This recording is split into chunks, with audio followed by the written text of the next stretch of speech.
The next generation technology is really just designed to install onto the wall of any pre-existing store, warehouse, hospital, primary care facility.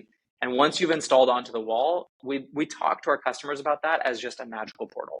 You can almost think of it as like a, Stargate or Rick and Morty portal. You pick your sci-fi. Can you give us an understanding of the scale to go from serving the medical to now trying to go into other industries and a bit more mainstream? When we launched our first distribution center in Rwanda, the team had this goal of doing as many flights as we could do in a day. And so the team showed up at like 7 a.m. and worked a whole 12-hour day until 7 p.m. and was just killing themselves the entire day. And I think we did like 8 flights that day. And I remember we were talking as a team saying, well, actually, we think that, in order to serve all these different hospitals doing blood delivery, we're probably going to need to do 50 flights in a day. And the team thought that was preposterous. It was never going to happen.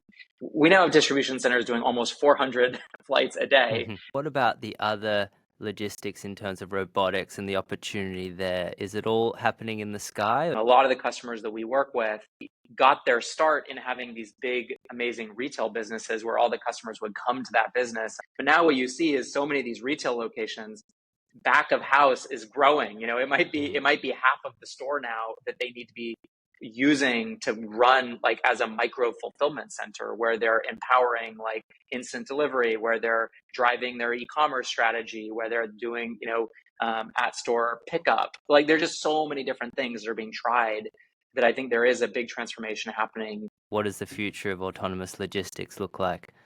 It's actually already being done today. That's the great thing about what we do. It's not like people don't have instant delivery today. There will be 4 billion instant deliveries that happen in the US this year alone.